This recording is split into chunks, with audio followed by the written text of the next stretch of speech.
If you do what is easy, your life will be hard. But if you do what is hard, your life will be easy. If you do what is easy, complain about your situation, your circumstances. If you do what is easy, stand around and be a volunteer victim like everybody else. If you do what is easy, surrender and give up on your dreams, become depressed and bitter and angry. Anybody can do that. If you do what is easy, your life will be hard. But if you do what is hard, keep coming back again and again and again. If you do what is hard, approaching strangers, talking to people in shopping malls, get up dressed every day, going out prospecting, knowing some way, somehow, with a spirit of expectation, somebody's out here looking for an opportunity. You can go outside right now and see some pigeons, but you're out hunting for eagles, and they're not common. And if you do that over and over and over again, somebody's going to show up.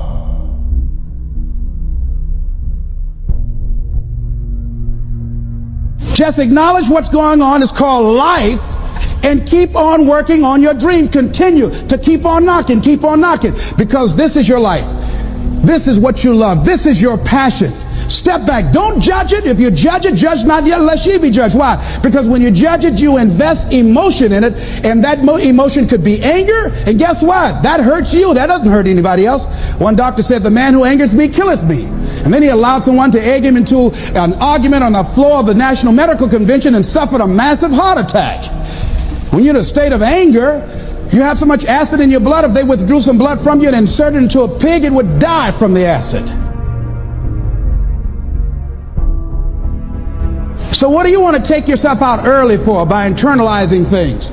Shakespeare said, "Nothing is neither good nor bad, but thinking makes it so." So judge not according to your appearances, but right judgment, and feel that everything is going to work out for you because you're patient, you're persistent, and you're going to be positive no matter what. Don't allow other things or people or circumstances to determine what your reaction is going to be. I was out to dinner with some people, and we had a waitress that was quite discourteous and rude. And the people around me took an attitude about it. I learned how to observe life. I think that in order to overcome life, you've got to learn how to observe it. Just stand back and watch what's going on and choose not to buy into it.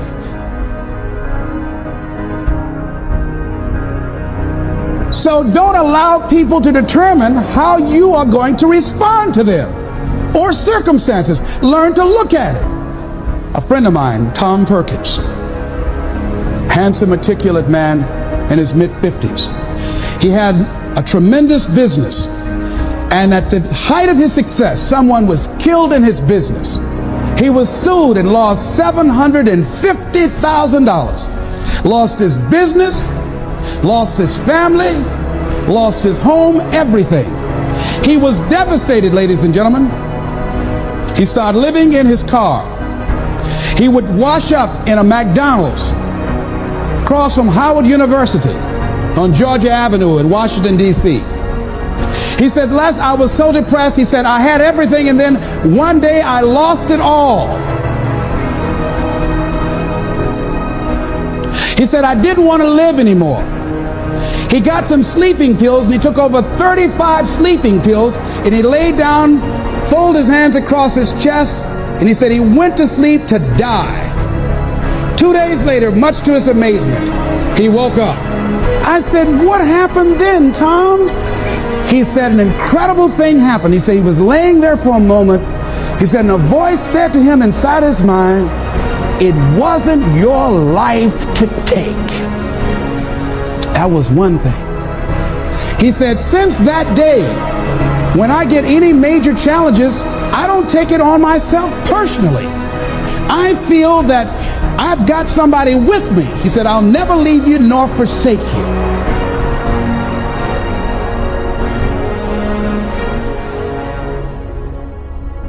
See, whatever you're worried about, if someone call you right now and say, "Listen, you got 2 days to live," I'm telling you, you won't be worried about your bills, ladies and gentlemen. So put things in perspective. Here's something else Tommy said that I think is important. He said that The voice also said to him, if you change your ways, I'll give you far more than you ever lost. Look at your life right now. If you want to keep on getting what you're getting, keep on doing what you're doing. You've got to be willing to change your ways. Your life is working. If you don't like what you have produced, you're a director, you are the star, you wrote this script.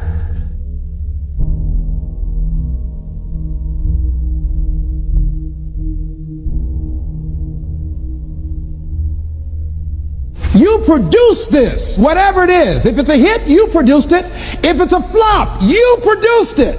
Take ownership of it and decide to go back to the drawing board and rewrite the script that you are the star of. You have the power to do that. On this day, you can declare that I'm going to change. As you look back on your life, you can decide that I don't like what I produced here and I want higher ground.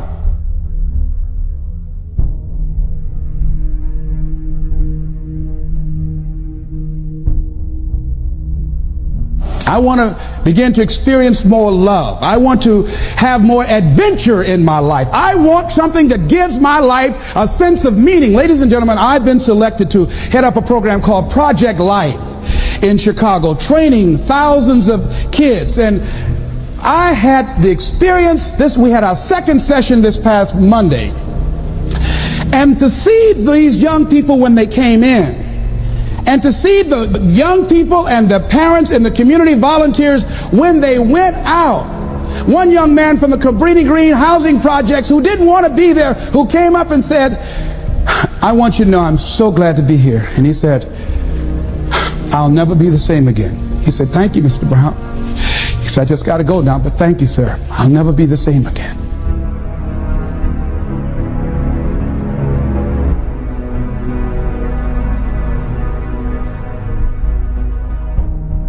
A letter I got from a young man who was in the Cook County Jail where I work on Monday morning. And this young man will not be out of jail for at least 50 years. At least 50 years. They gave him 100 years. This guy has shot at least 60 people that we know of and killed 10 at least.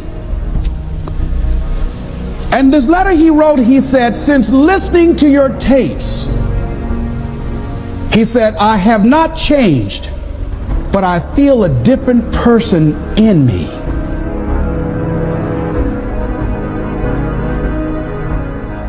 Over 70% of these young men are in there for murder. We wanted to have a two-pronged attack where we would train people on the outside and train those that are in the jails, because I believe if you cage them like animals and treat them like animals and they're out on the streets every 22 months, they're going to get out and act like animals and go back in like animals. So we said, let's take an approach. This gives me my life. This might be insane, but I felt so good. I believe, ladies and gentlemen, if we can accept the possibility of that this is the decade of consciousness. That's what I believe that this is. The decade of consciousness. A time where we can begin to create in folks' minds the idea, the possibility that we can create a more humane society, the possibility that we can create more love, communication, and understanding in relationships, the possibility that we can create the kind of respect for diversity and difference in our multicultural society, the possibility that we can begin to develop the mindset to bring out the best in people, to encourage them to achieve their greatness and support them in their dreams. That if we can, in this decade of consciousness, to begin to see and envision that happening, and that we all can play a role, that we were born for such a time as this, that we showed up for this, that we survived 1 out of 9 million sperms, and we have been chosen for this great work.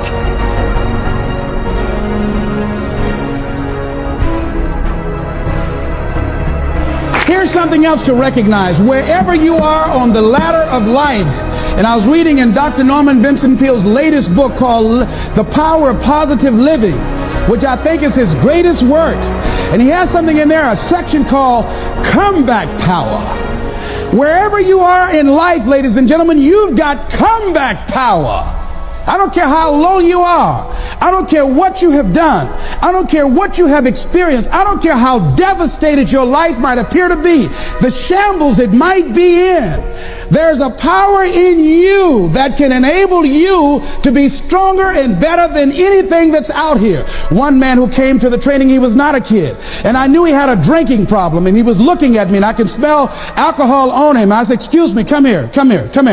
He said, what is it? I said, let me tell you something. I want you to know you've got something in you that's stronger than that poison you're putting in your body.